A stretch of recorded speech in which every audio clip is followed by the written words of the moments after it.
ये कहानी रहस्य, रोमांच और बदलाव से भरी हुई है। कैसे इन सन्यासियों की मुलाकात इस महिला से होती है और कैसे ये कहानी एक अनोखे मोड़ पर पहुंचती है, जानने के लिए इसे अंत तक जरूर सुने। पुराने समय की बात है जब सत्य की खोज में 3 सन्यासी देश देशांतर की यात्रा कर रहे थे। उनकी उम्र 35 से 40 वर्ष के बीच थी और वे तपस्वी जीवन जीते थे।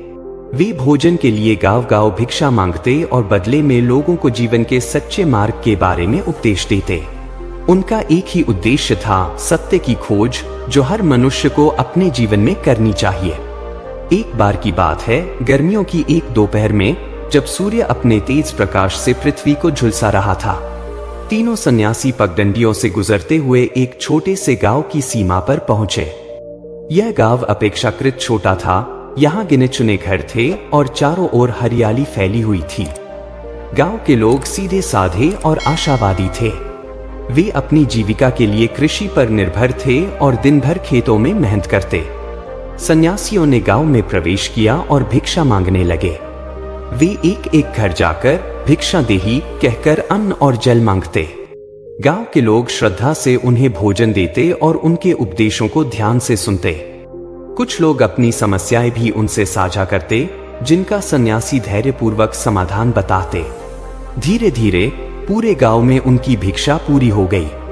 लेकिन गांव के एक कोने में एक झोपड़ी थी जो सबसे अलग थी। वह गांव के अंतिम छोर पर खड़ी थी और वहां कोई जाता नहीं था। भिक्षा के दौरान एक सन्यासी ने एक ग्रामीण से पूछा, भाई, यह झोपड़ी किसकी है? हमने पूरे गांव से भिक्षा ले ली, लेकिन इस घर से नहीं। ग्रामीण का चेहरा अचानक गंभीर हो गया। उसने धीरे से कहा, बाबा जी, उस झोपड़ी में मत जाइए, वह आपके लायक स्थान नहीं है। सन्यासी ने आश्चर्य से पूछा, ऐसा क्यों? वहां कौन रहता है? ग्रामीण ने संकोच से कहा, वहां एक विधवा स्त्री रहती है, लेकिन अब वह एक वेश्या बन चुकी है। गांव के सभी पुरुष रात में उसके पास जाते हैं। वह अत्यंत सुंदर है और जिसने भी उसे देखा वह खुद को रोक नहीं सका। उसकी काली गहरी आंखें और आकर्षक शरीर किसी को भी मोह में डाल सकता है। तीनों सन्यासी ग्रामीण की बात सुनकर एक दूसरे की ओर देखने लगे। उन्होंने एक दूसरे को इशारा किया और उनमें से एक ने कहा, ठीक है, हम वहां नहीं जाएंगे। ग्रामीण संतुष्ट होकर चला गया, लेकिन सन्यासियों के मन में जिज्ञासा जाग उठी। वे सोचने लगे, क्या सच में इस महिला का सौंदर्य इतना प्रभावशाली है? क्या यह केवल उसकी सुंदरता का आकर्षण है या कुछ और? आखिरकार तीनों ने निर्णय लिया कि उन्हें इस महिला से मिलना चाहिए। वे देखना चाहते थे कि वह कैसी है और क्या वास्तव में उसका आकर्षण इतना शक्तिशाली है कि कोई भी उसके वश में हो जाए। वे धीरे धीरे झोपड़ी की ओर बढ़ने लगे। जब वे वहां पहुंचे तो उन्होंने दरवाजे के सामने खड़े होकर आवाज लगाई, भिक्षा देही। कुछ क्षणों बाद झोपड़ी का दरवाजा खुला और भीतर से एक स्त्री बाहर आई। वह सचमुच अद्भुत सौंदर्य की धनी थी। उसके लंबे घने बाल उसकी कमर तक लहराते थे। उसकी आंखें गहरी काली थीं, जो किसी रहस्य को छिपाए हुए प्रतीत होती थी। उसका रंग अत्यंत गोरा और शरीर सुडौल था। सन्यासियों ने एक क्षण के लिए उसे देखा, लेकिन तुरंत अपने मन को स्थिर कर लिया। महिला ने एक मोहक मुस्कान के साथ उन्हें प्रणाम किया और कहा, यह मेरे लिए सौभाग्य की बात है कि आज मेरे द्वार पर सन्यासी आए हैं। पहले तो यहाँ केवल पुरुष आते थे, लेकिन वे किसी और उद्देश्य से आते थे। आज पहली बार कुछ भिक्षा मांगने आए हैं। उसके स्वर में एक अजीब सी नटखटता थी जो किसी को भी प्रभावित कर सकती थी। सन्यासियों ने शांत भाव से कहा, देवी, क्या हमें कुछ भोजन या पानी मिल सकता है? महिला ने हंसते हुए कहा, भोजन छोड़िए, कुछ और चाहिए तो बताइए। सन्यासी मुस्कुराए और बोले, नहीं देवी, हम मोहमाया से दूर हैं। हमें केवल थोड़ा जल पिला दीजिए। महिला ने इशारा किया, तो आइए भीतर चलिए, मैं आपको पानी लाकर देती हूं। तीनों सन्यासियों ने देखा कि यह महिला अत्यंत चतुर है। उसकी बातें और उसका रूप किसी साधारण पुरुष को वश में करने के लिए पर्याप्त थे। फिर भी वे निडर होकर भीतर चले गए। वे जमीन पर बैठ गए और कुछ देर बाद महिला पानी लेकर आई। उन्होंने पानी पिया और वह उनके सामने बैठ गई। तभी उनमें से एक सन्यासी ने उससे पूछा, देवी, क्या तुम्हारा स्वभाव बचपन से ही ऐसा था या परिस्थितियों ने तुम्हें ऐसा बना दिया? महिला ने पहली बार चौंक कर उन्हें देखा। उसने कहा, आज तक किसी ने मुझसे यह प्रश्न नहीं किया। लोग मेरे पास आते हैं लेकिन केवल मेरे शरीर को पाने के लिए। कोई मुझसे यह नहीं पूछता कि मैं कौन हूं, मेरा अतीत क्या है, मैं क्या चाहती हूं। इतना कहते ही उसकी आंखों में हल्की नमी आ गई।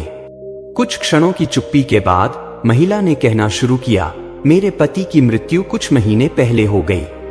मैं अकेली रह गई। कोई सहारा नहीं था, कोई खेत नहीं था, कोई काम नहीं था। जब मैंने काम की तलाश की तो हर पुरुष मेरा शोषण करने की कोशिश करता। तब मैंने सोचा, क्यों न मैं स्वयं ही वह बन जाऊं जिससे लोग आकर्षित होते हैं। तीनों सन्यासियों ने गहरी सांस ली। उन्होंने उसकी व्यथा को महसूस किया। अब आप ही बताइए, महिला ने कहा, क्या मैं गलत हूं? जब पेट की आग जलती है तो इंसान कुछ भी करने को मजबूर हो जाता है। समाज बिना कुछ दिए कुछ नहीं देता और मैं बदले में अपना शरीर देकर अपना जीवन चला रही हूं। सन्यासियों ने उसकी बात सुनी, लेकिन वे जानते थे कि यह मार्ग उसे कहीं नहीं ले जाएगा। तीनों सन्यासी ध्यानपूर्वक उसके चेहरे के भावों को पढ़ रहे थे। उनमें से सबसे अनुभवी सन्यासी, जिसे लोग देवर्षि कहते थे, ने सौम्य स्वर में कहा, देवी, संसार का नियम बड़ा विचित्र है। यह वही समाज है जो पहले किसी अबला का शोषण करता है और फिर उसी पर उंगली उठाता है। लेकिन यह सत्य नहीं कि जीवन यापन का केवल यही एक मार्ग है।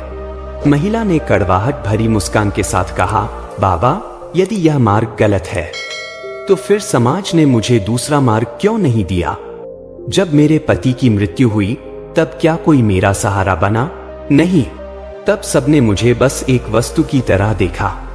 तीनों सन्यासियों ने उसकी पीड़ा को महसूस किया, लेकिन वे जानते थे कि किसी भी आत्मा का परिवर्तन एक गहरी प्रक्रिया है।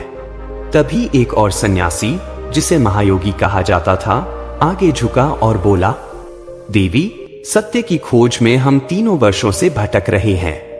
हमने राजा से लेकर भिखारी तक को देखा है, धनवान से लेकर निर्धन तक को समझा है, परंतु जो सबसे अधिक दुखी होता है वह व्यक्ति है जो अपने ही जीवन को समझ नहीं पाता। महिला कुछ कहने ही वाली थी कि अचानक झोपड़ी के बाहर से किसी के तेजी से भागने की आवाज आई। सन्यासी सतर्क हो गए। देवर्षि ने झोपड़ी का दरवाजा खोला और देखा कि एक व्यक्ति दरवाजे के बाहर खड़ा है। कौन हो तुम? देवर्षि ने कड़क आवाज में पूछा। वह व्यक्ति सहम गया, लेकिन कुछ क्षणों बाद संकोच से सामने आकर बोला, मुझे क्षमा करें बाबा, मैं इस गांव का रहने वाला हूं। मैं बस यह देखने आया था कि आप लोग यहाँ क्या कर रहे हैं। सन्यासियों ने उसकी आंखों में झांका। वहां डर, संकोच और जिज्ञासा का मिश्रण था। तभी महिला ने उसकी ओर देखा और कड़वे स्वर में कहा, क्या हुआ? आज तुम्हें मेरी चिंता होने लगी? जब मैं इस राह पर चली थी तब तुमने और बाकी गांव वालों ने मेरा साथ क्यों नहीं दिया? उस व्यक्ति ने सिर झुका लिया। हम डर गए थे और शायद स्वार्थी भी थे, उसने धीरे से कहा। महिला की आंखों में कुछ क्षणों के लिए एक अजीब चमक आई। सन्यासियों ने उस व्यक्ति से पूछा, क्या तुम इस स्त्री की सहायता करना चाहते हो? वह व्यक्ति कुछ क्षण मौन रहा, फिर बोला, अगर यह सच में अपने जीवन को बदलना चाहती हैं, तो मैं सहायता करने को तैयार हूं। महिला अब असमंजस में थी। उसे यह समझ नहीं आ रहा था कि क्या वह सच में बदल सकती है। उसने सन्यासियों की ओर देखा और पूछा, बाबा, यदि मैं इस राह को छोड़ दूं, तो क्या समाज मुझे स्वीकार करेगा? क्या लोग मेरे अतीत को भूल पाएंगे? महायोगी ने मुस्कुराते हुए कहा, देवी, जल को चाहे कितना भी गंदा कर दिया जाए, वह धैर्य और समय के साथ फिर से स्वच्छ हो सकता है। प्रश्न यह नहीं कि समाज क्या करेगा, प्रश्न यह है कि तुम क्या चाहती हो। महिला पहली बार निःशब्द हो गई। यह प्रश्न कभी किसी ने उससे नहीं पूछा था, लेकिन तभी कुछ ऐसा हुआ जिसने सबको चौंका दिया। झोपड़ी के बाहर कई लोगों की चहल पहल सुनाई देने लगी। गांव के कुछ पुरुष, जिनमें वही लोग भी थे जो पहले महिला के पास जाया करते थे, अब बाहर खड़े थे। उनकी आंखों में गुस्सा और घबराहट थी। बाबा लोग, आप यहाँ क्या कर रहे हैं? एक बुजुर्ग ने कड़े स्वर में पूछा। सन्यासियों ने उन्हें शांत रहने को कहा, लेकिन गांव वालों में बेचैनी थी। किसी ने कहा, यदि यह स्त्री सुधर गई तो हमारे लिए रास्ते बंद हो जाएंगे। यह वाक्य सुनते ही सन्यासियों को समझ में आ गया कि समस्या केवल इस महिला की नहीं थी, बल्कि पूरा समाज ही पतन के गर्त में जा चुका था। देवर्षि ने हाथ उठाकर गांव वालों को शांत किया और गहरी आवाज में बोले, भाइयों, हम केवल इस स्त्री की नहीं बल्कि पूरे गांव की भलाई के लिए यहाँ आए हैं। गांव के एक वृद्ध ने व्यंग्य से कहा, कैसी भलाई बाबा? यह तो जन्म से ही ऐसी थी, इसकी नियति ही यही थी। महायोगी मुस्कुराए और बोले, किसी की नियति जन्म से तय नहीं होती। अगर ऐसा होता तो एक पत्थर कभी मूर्ति नहीं बन सकता था। अगर कुम्हार मिट्टी को आकार न दे तो वह सिर्फ धूल रह जाएगी। इंसान वही बनता है जो वह खुद बनना चाहता है। गांव के लोग चुप हो गए। वे पहली बार किसी सन्यासी से ऐसी बातें सुन रहे थे। अब तीसरे सन्यासी अचल मुनि ने गांव वालों की ओर देखा और गंभीर स्वर में बोले, तुम लोग इस स्त्री को अपवित्र मानते हो, लेकिन क्या कभी यह सोचा कि इसे इस राह पर किसने धकेला? इसके पति की मृत्यु के बाद तुम में से किसी ने इसकी सहायता क्यों नहीं की? यह किसकी गलती थी? गांव के लोग एक दूसरे का मुंह देखने लगे। कुछ के सिर झुक गए। अचल मुनि ने आगे कहा, अगर एक पुरुष सन्यासी बन जाए तो लोग उसे पूजते हैं, लेकिन यदि कोई स्त्री अपना अलग रास्ता चुनती है तो उसे तिरस्कार मिलता है। यह कैसा न्याय है? गांव में कानाफूसी होने लगी। कुछ लोग मानो इस बात से सहमत होने लगे थे। सन्यासियों के शब्द सुनकर महिला की आंखों में आंसू आ गए। उसने हाथ जोड़कर कहा, बाबा, आज आपने पहली बार मुझे इंसान की तरह समझा है। मैं अपने अतीत से मुक्त होना चाहती हूँ। कृपया बताइए मैं क्या करूं? महायोगी बोले, देवी, सबसे पहले तुम्हें खुद पर विश्वास करना होगा। समाज का डर छोड़ो और अपने लिए एक नई राह चुनो।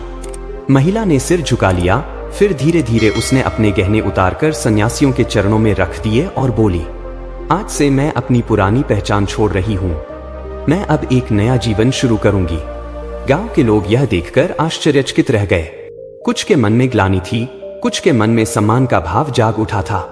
अब देवर्षि गांव वालों की ओर मुड़े और बोले, अब यह स्त्री नया जीवन शुरू करना चाहती है, लेकिन प्रश्न यह है, क्या तुम लोग इसे स्वीकार करोगे?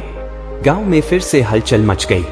कुछ लोगों ने सिर हिला दिया, लेकिन कुछ अब भी संदेह में थे। तभी एक वृद्ध किसान आगे बढ़ा और बोला, बाबा, आपने हमारी आंखें खोल दी।